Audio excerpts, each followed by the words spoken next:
En 070 salimos a la calle a hacer un ejercicio de diálogo entre los seguidores de Abelardo y de Cepeda.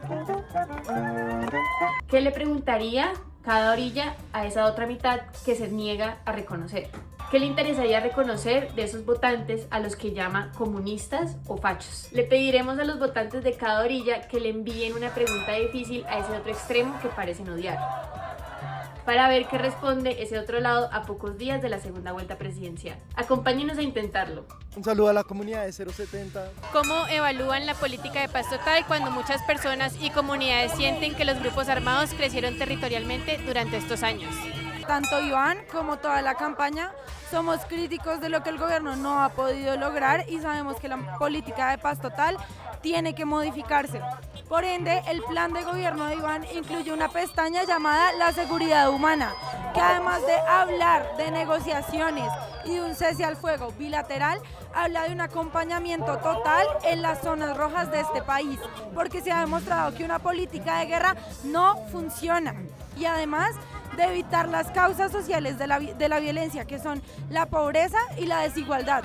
Bueno, muchos seguidores de Abelardo de la Espriella votan por miedo a una constituyente, pero el plan de gobierno de Abelardo incluye muchas modificaciones a la Constitución, aunque no lo diga expresamente. ¿Cómo va a aprobar, por ejemplo, la pena de muerte y el porte de armas sin modificar la Constitución? Primero que todo, yo pienso que la Constitución es un estamento que se debe respetar ante todo, porque ya hemos visto ejemplos en otros gobiernos en los que donde la Constitución ha llegado a ser modificada, se ha hecho mal uso de eso y ha traído unas consecuencias desastrosas, como por ejemplo gobiernos vitalicios que al fin del día solamente han sodomizado y manipulado los intereses del pueblo para su propio beneficio. En relación a lo del porte de armas, yo pienso que la Constitución no contemple exactamente esa modificación. Yo considero que tendría que evaluarse seguramente bajo un protocolo estricto que la rija. Es un tema difícil y álgido en una sociedad que tiene una tradición violenta como es la colombiana a través del tiempo. Mi pregunta sería, y es una pregunta de verdad concreta y directa, ¿cómo pueden ustedes colombianos, porque son también colombianos, como todos nosotros, los aquí presentes, asegurar y estar tan certeros de que Iván Cepeda no va a modificar la Constitución y todo lo que tiene que ver con ella, viniendo de una familia que tiene un arraigo supremamente profundo en el comunismo? Creo que Iván Cepeda no es un hombre que tenga ideales comunistas, es un hombre progresista que le quiere apostar al desarrollo social de los territorios, que le quiere apostar a una economía que sea solidaria con las regiones. Nosotros no podemos seguir satanizando la paz en este país. Creo que todos los colombianos tenemos que avanzar hacia esos diálogos. Les hablo yo, soy un joven de territorio y las filas armadas de los grupos terroristas no las integran extraterrestres, las integran nuestros propios jóvenes por falta de oportunidades. Entonces Iván Cepeda quiere de la misma manera ayudar a todas las clases de este país, tanto a la media como a la alta. Él está dispuesto inclusive a construir en medio de la diferencia y estoy seguro que el país no va a retroceder al país del pasado. ¿Cómo puede Abelardo de la Espriella ayudarnos a cerrar brechas de desigualdad en los territorios donde históricamente han estado nuestros pueblos afro, y es un hombre que nunca en su discurso se le ha escuchado el desarrollo real para los pueblos y las minorías en Colombia? La principal propuesta de nosotros, ¿cómo se llama? La Patria Milagro. Primero, queremos convertir a los ninis en sisis y tenemos programas para esto. Esto puede ayudar a que esos jóvenes que ni estudian ni trabajan puedan entrar en el mundo laboral y pues puedan adquirir, pues, digámoslo por así decirlo, un salario digno y justo. Y adicional a eso, ¿cómo vamos a ayudar a comunidades afro y a comunidades indígenas? Precisamente nosotros vamos a seguir con programas para que estas comunidades sean reconocidas y para que estas comunidades sigan siendo visibilizadas en nuestro gobierno.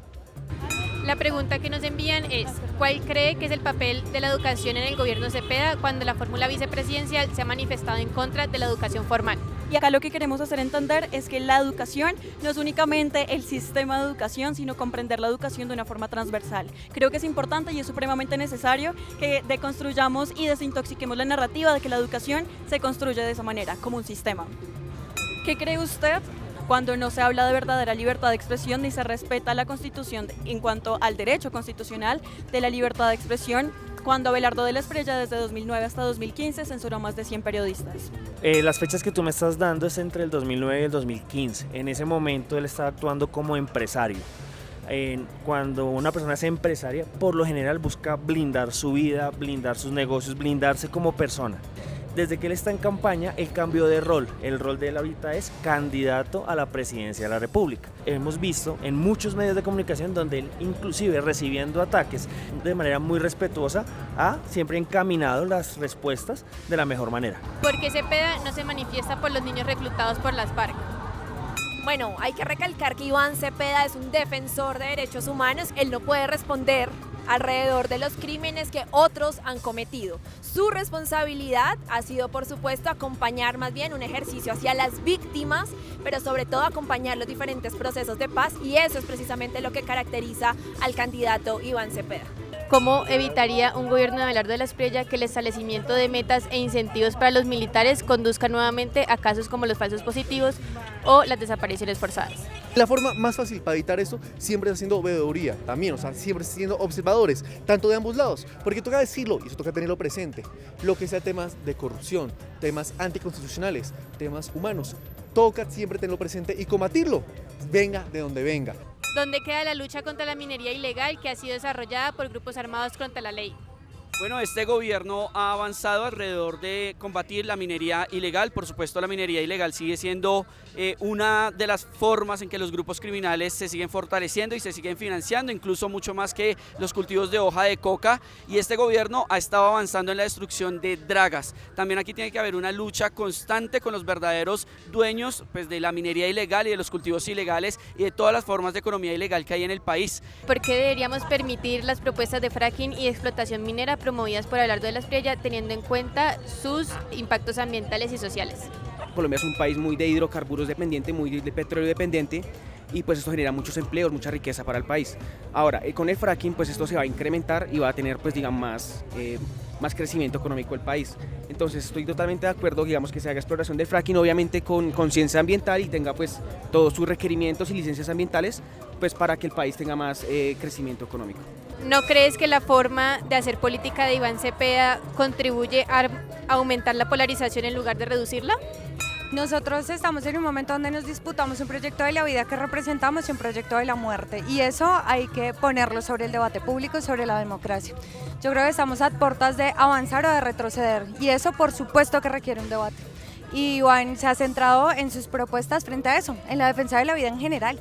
¿Está dispuesta a apoyar un proyecto político que ha sido señalado por sus críticos como contrario a los derechos de las mujeres?